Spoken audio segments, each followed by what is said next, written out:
Welcome to the Lions Share, the podcast where family, faith, football, finance, and fun come together. Join Mitch Lyons, former NFL player turned financial pro, as he shares insights and stories from his unique journey. From navigating the financial playbook to celebrating life's touchdowns, this podcast is all about living a balanced and fulfilling life. So buckle up your chin strap, say your prayers, and let's dive into the game plan for a prosperous future both on and off the field. Hey, welcome to the Lions Share podcast. This is the Lions on Lions episode. I'm your host, Mitch Lyons. This episode, as always, brought to you by Mitch Lyons Wealth. And tonight I am talking about Detroit Lions versus Green Bay Packers, game one of the 2025 NFL season. A couple days after I predicted the Detroit Lions to be the Super Bowl winner this year, they went out and laid an absolute egg against the Green Bay Packers, dominated by the Packers from the start. Not a lot of good to come out of this game. It was a little shocking. Defense looked a lot like last year. Packers pretty much had their way going up and down the field with them right from the get-go. Scored on their first three drives, I believe.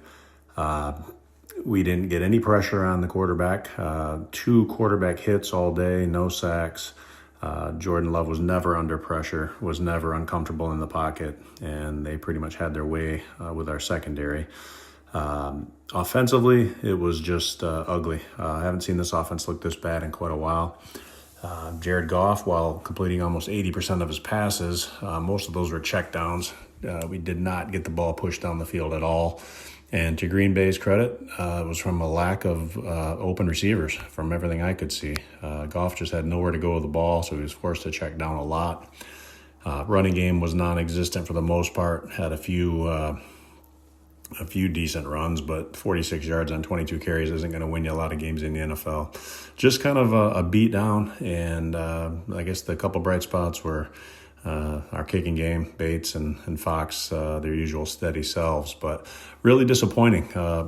Did not protect the passer very well. Goff was under duress quite a bit. I'm trying to find something positive. I guess the one positive I will say is Isaac Tesla, who I've been talking about all preseason. I think this kid's going to be a superstar. Made an unbelievable one-handed catch at the end, kind of a meaningless touchdown, but not for him, his first NFL touchdown, and it was fantastic. Kind of an Odell Beckham-esque type catch, reaching back one-handed and somehow getting his feet in. Just an amazing, talented kid, and I look forward to seeing great things out of him in the future. And it might be sooner than later based on the lack of open receivers. So now, all that being said, it's one game. 17 weeks from now, we're not really going to remember much about this one. But the fact of the matter is there were some reasons for concern, and it's going to be interesting to see how they bounce back next week against the Bears.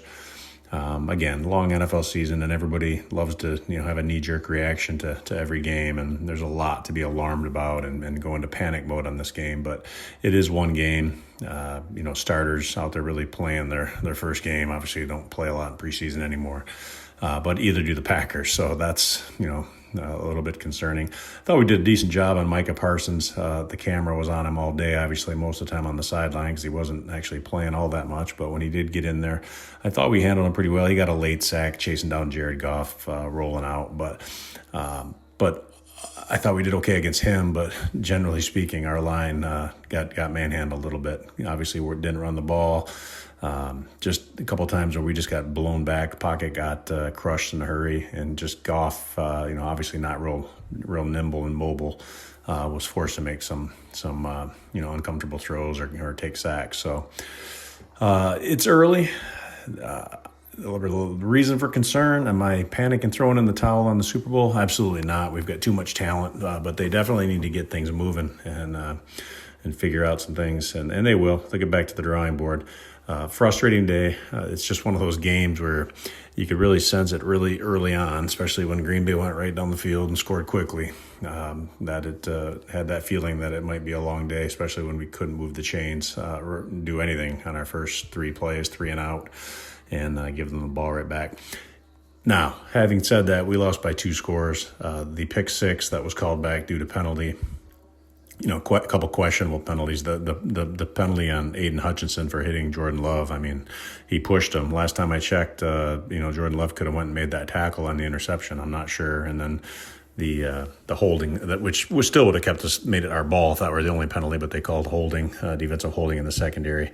Questionable as well, but probably more legit than Aiden's call was. But the bottom line is, if that play happens, it's a completely different game. But there's going to be 5 or 6 plays every game that turn it. That was a big one, obviously. But for the most part, we get our butts whooped from start to finish. So not much you can say. You tip your cap to the Packers, and it's September, and December and January are going to tell a lot more of the story than an early game in September. But you certainly don't want to stack performances like that. So, again, the Chicago Bears rolling in town this week, playing at Ford Field. They'll be coming off a short week. They've got a Monday night game against the Vikings. I'm really interested and curious on that one, seeing the Bears with Caleb Williams and J.J. McCarthy making his first career start after being hurt all last year, his rookie year. So basically a rookie quarterback going against the Bears in Chicago. It'll be interesting. So, but don't fret, Lions fans. Not all is lost. It was an ugly, ugly loss, but they all count one, regardless of how pretty they are. I was watching that Steelers-Jets game, which was a fantastic game before the Lions. But the Jets, they had a lot to be happy with, but at the end of the day, they're 0-1, just like the Lions are. So anyway, on to next week. Again, check us out at MitchLyonsWealth.com. If you like the Lions Share and you enjoy these, please hit subscribe, like it, and share with friends. All right, take care. Have a great week, and go Lions. Thank you for joining another episode of The Lions Share. We hope you found value in our discussions on family, faith, football, finance, and fun. Don't forget to subscribe and leave a review if you enjoyed the show. Connect with Mitch on all social media platforms at MitchLyonsWealth.com.